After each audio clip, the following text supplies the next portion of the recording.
Hello everyone, welcome back to online study on. देखिए friends, इस video में हम स्टार्ट कर रहे हैं प्रतियोगिता दर्पण। प्रतियोगिता दर्पण जिसको शॉर्ट में पीडी कहा जाता है।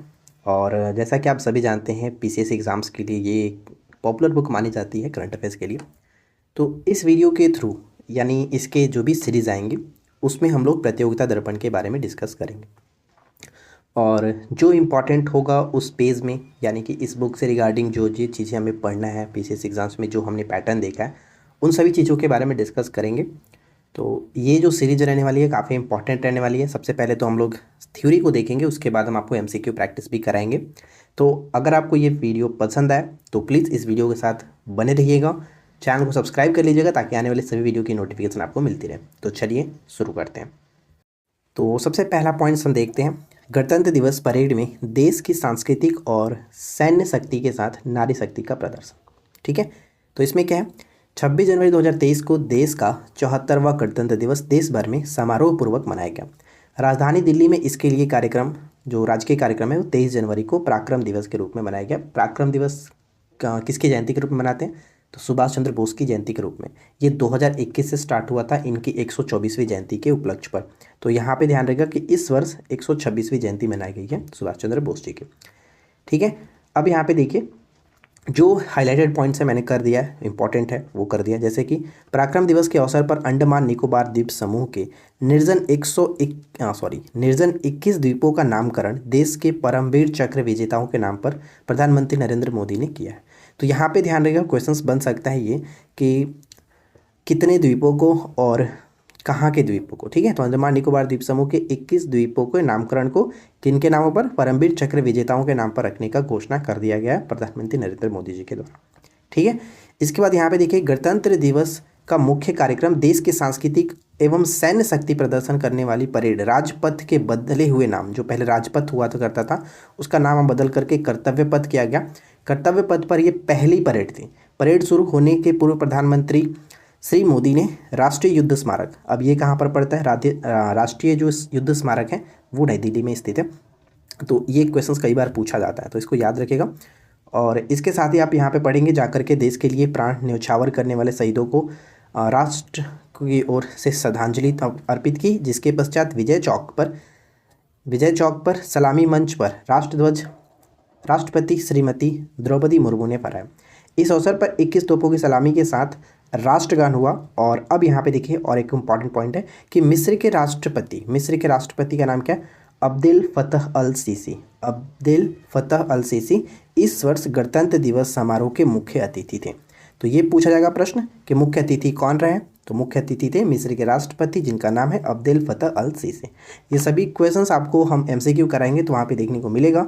और वैसे भी मैंने आपको जनवरी 2023 के कुछ इंपॉर्टेंट करीब 70 क्वेश्चंस आपको प्रोवाइड कराया है, उसका एक और पार्ट आने वाला है, तो उस एमसीक्यू को देख लीजिएगा, बाइलिंगुअल है। ठीक है, चलिए इसके बाद यहाँ पे देखिए, इसमें क्या है कि मिस्र की सेना ने 144 जवानों की एक टुकड़ी भी विदेशी दल के रूप में इस परेड में शामिल किया था। और ये जो परेड स्टार्ट हुआ था कहाँ से? विजय चौक से स्टार्ट हुआ था। ये भी प्रश्न पूछा जाता है, तो विजय चौक से शुरू हुआ था, तो ये आपको याद रखना है। चलिए अब इसके बारे में कुछ और पॉइंट्स है जो कि हम देख लेते हैं यहाँ पे। इसमें उतना कुछ इंपॉर्टेंट नहीं है, वैसे हम इस पीडीएफ को डाल देंगे टेलीग्राम पर, तो आप वहाँ से भी अगर आपको पढ़ना है, रिविजन करना है तो कर लीजिएगा या फिर प्रिंट आउट करा लीजिएगा। अब यहाँ पे देखिए कि 23 झांकियों का प्रदर्शन परेड में किया गया। इसमें 17 झांकियाँ विभिन्न प्रदेशों और केंद्र शासित क्षेत्रों की थी। तो ध्यान रखिएगा, 23 में से 17 जो थी वो राज्यों और केंद्र शासित प्रदेशों की थी, जबकि 6 झांकियाँ विभिन्न मंत्रालय की थी। तो ये आपसे पूछा जाएगा कि इस वर्ष की परेड में कितनी झांकियाँ मंत्रालय की थी? तो ये 6 झांकियाँ विभिन्न मंत्रालयों की थी। ठीक है, और इसके बाद कि परेड में उत्तर प्रदेश की झांकी में अयोध्या के दीपोत्सव का प्रदर्शन जहाँ किया गया। हरियाणा की झांकी भगवत गीता के डिजाइन पर आधारित थी। और अगर आपसे ये प्रश्न पूछे कि इस वर्ष का सबसे अच्छा जो कि झांकी का पुरस्कार किसे मिला, प्रथम पुरस्कार किसे मिला, तो उत्तराखंड को दिया गया, ये याद रखेंगे। और इसी में एक और प्रश्न यहाँ पे पढ़ सकते हैं कि प्रधानमंत्री राष्ट्रीय बाल पुरस्कार जीतने वाले 11 बच्चे भी, यानी कितने बच्चे?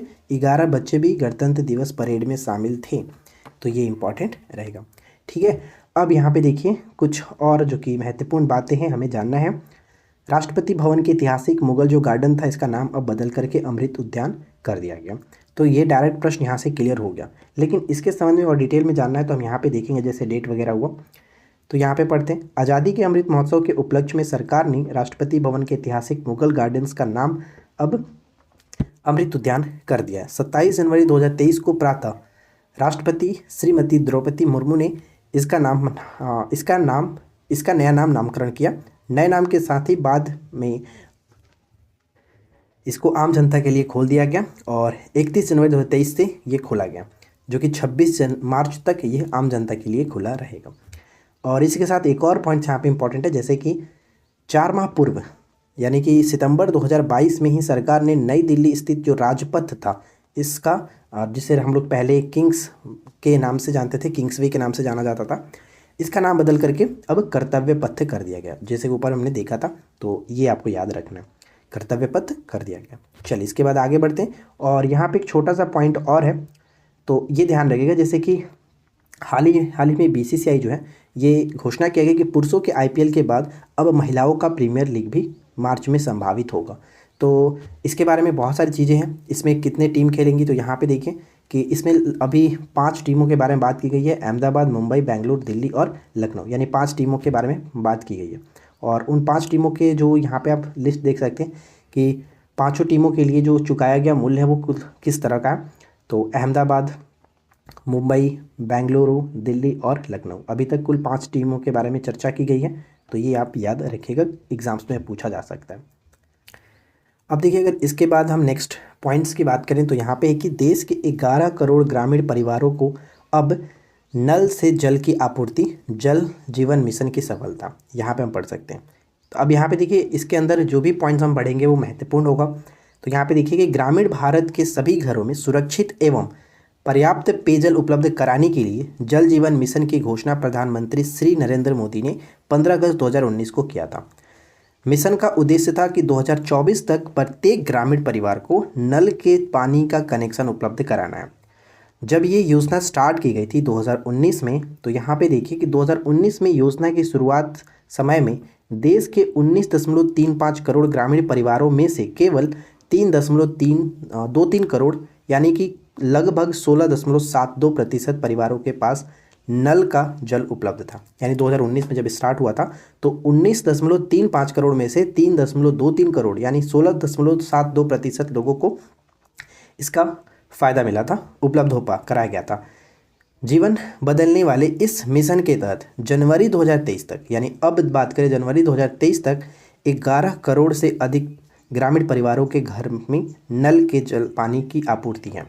जल शक्ति मंत्रालय ने जो इस मिशन के कार्यान्वयन के लिए नोडल एजेंसी है कि 25 जनवरी 2023 की एक विज्ञप्ति में बताया गया है कि इस तिथि तक, अब यहाँ पे इंपॉर्टेंट रहेगा, ये ध्यान रखिएगा कि इस तिथि तक कितने प्रतिशत लोगों को, तो 56.84% से अधिक ग्रामीण परिवारों के घरों में नल से जल की आपूर्ति उपलब्ध है। तो यही हमें याद रखना है, कितना प्रतिशत, 56.84%। ठीक है। अब यहाँ पे देखिए एक छोटा सा पॉइंट और है कि फरवरी 2023 में दक्षिण अफ्रीका से लाए जाएंगे 12 चीते। तो हम इससे पहले भी जानते थे कि जो कि 8 चीते लाए गए थे। यहाँ पे आप पढ़ सकते हैं कि नरेंद्र मोदी के जन्म दिवस पर 17 सितंबर 2022 को 8 चीतों को लाया गया था नामीबिया से। ये हम जानते हैं, कुन्नो पालपुर नेशनल पार्क में रखा गया था मध्य प्रदेश में। तो इसके बाद यहाँ पे देख सकते हैं कि इस दिशा में एक और कदम आगे बढ़ाते हुए अब दक्षिण अफ्रीका से 12 चीते भारत लाने की बात की गई है। और यहाँ पे देखिए और भी क्या क्या पॉइंट्स हैं। इसके तहत क्या है कि 7 नर और 5 मादा चीतों को 15 फरवरी को भारत लाया जाएगा। इन्हें भी मध्य प्रदेश के कुन्नो पालपुर में ही रखने की बात कही गई है।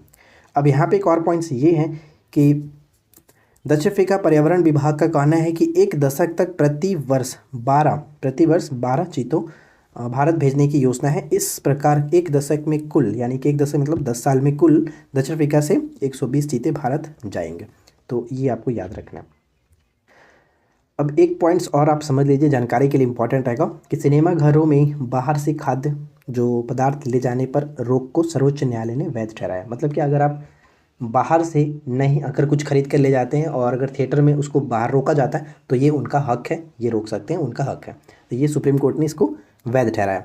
यहाँ पे आप पढ़ सकते हैं, इसके बारे में अच्छे तरीके से लिखा गया, सारी चीज़ों को आप पढ़ लीजिएगा। लेकिन यहाँ पे मैं डायरेक्ट पढ़ता हूँ कि 3 जनवरी 2023 को सुनाए गए फैसले में कहा गया है कि सिनेमा घर परिसर मालिक की निजी संपत्ति है। अतः सिनेमा घर में खाने पीने की वस्तुओं के मूल्य क्या होंगे उस यह उस परिसर का मालिक तय कर सकता है। ठीक है, यानी कि जो भी आप सिनेप्लेक्स में जाते हैं वहाँ पे जो भी आपको चीज़ें मिलती हैं ये उनका हक है, निजी हक है, तो इसके बारे में आप कुछ कह नहीं सकते। चलिए, तो ये आपको थोड़ा सा ध्यान रखना है, जानकारी के लिए इंपॉर्टेंट रहेगा। और इसके बाद हम बढ़ते हैं नेक्स्ट स्लाइड पे। अब यहाँ पे देखिए, जोशीमठ काफ़ी चर्चा में रहा था।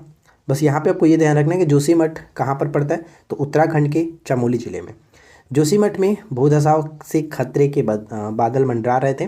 तो पर्वतीय राज्य उत्तराखंड के चमोली जिले में नए वर्ष 2023 की शुरुआत से ही जोशीमठ में जमीन धंसने के कारण विभिन्न क्षेत्रों में जमीन में बड़ी दरारें आ गई हैं।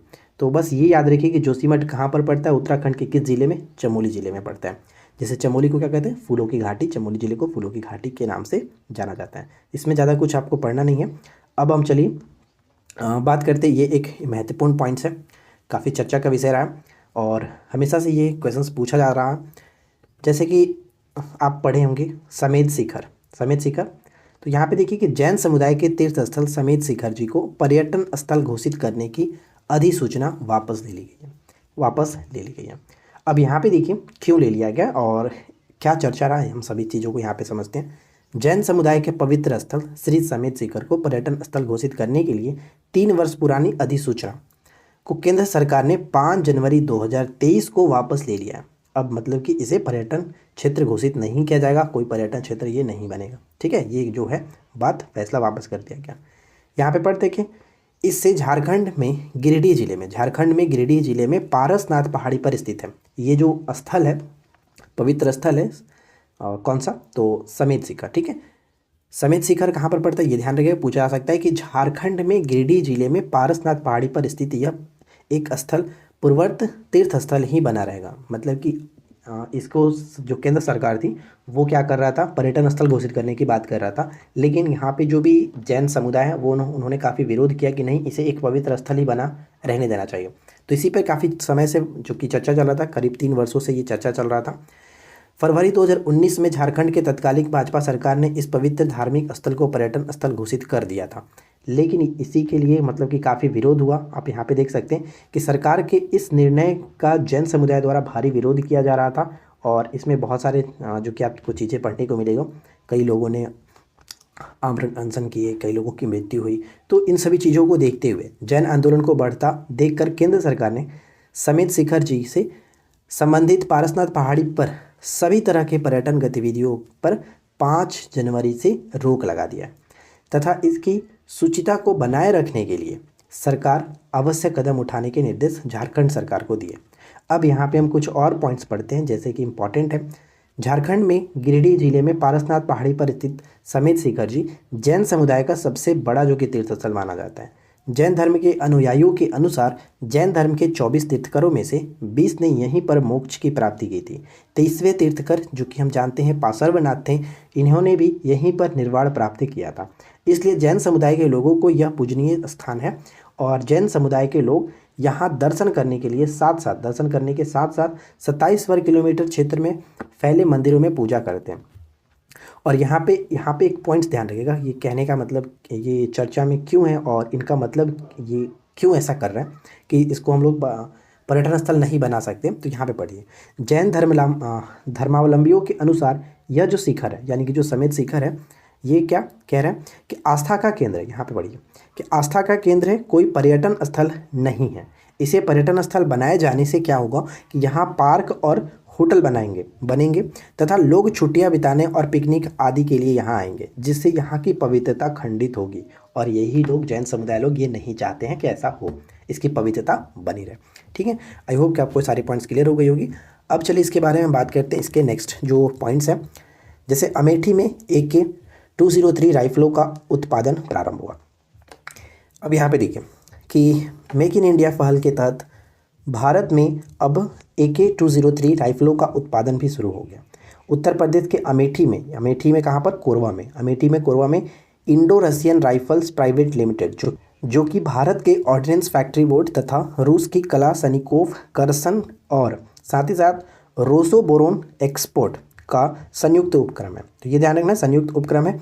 यह उत्पादन किया जा रहा है। यहाँ पर मतलब कि ये उत्पादन किया जा रहा है, संयुक्त रूप से ये उपक्रम है और इनका उत्पादन किया जा रहा है। राइफलों की पहली खेप जो है मार्च 2023 में सेना को सौंपे जाने की संभावना है। इस उपक्रम का शिलान्यास जो है प्रधानमंत्री नरेंद्र मोदी ने 3 मार्च 2019 को ही किया था, 3 मार्च 2019 को ही। तो ये चीज़ आपको याद रखना है। और यहाँ पे एक छोटा सा पॉइंट और ध्यान रखिएगा, जैसे क्या कह रहा है कि भारत में ही इसके उत्पादन के लिए रूस के साथ भारत ने एक समझौता किया था, दिसंबर 2021 में संपन्न किया था। ये ध्यान में रखेंगे, ठीक है। और एक पॉइंट और है कि कलवरी श्रेणी की 5वीं पनडुब्बी INS बागीर नौसेना के बेड़े में शामिल किया जा चुका है, नौसेना के बेड़े में शामिल किया जा चुका है। प्रोजेक्ट कौन सा है? प्रोजेक्ट 75 के तहत जनवरी 2023 में इसको शामिल किया गया।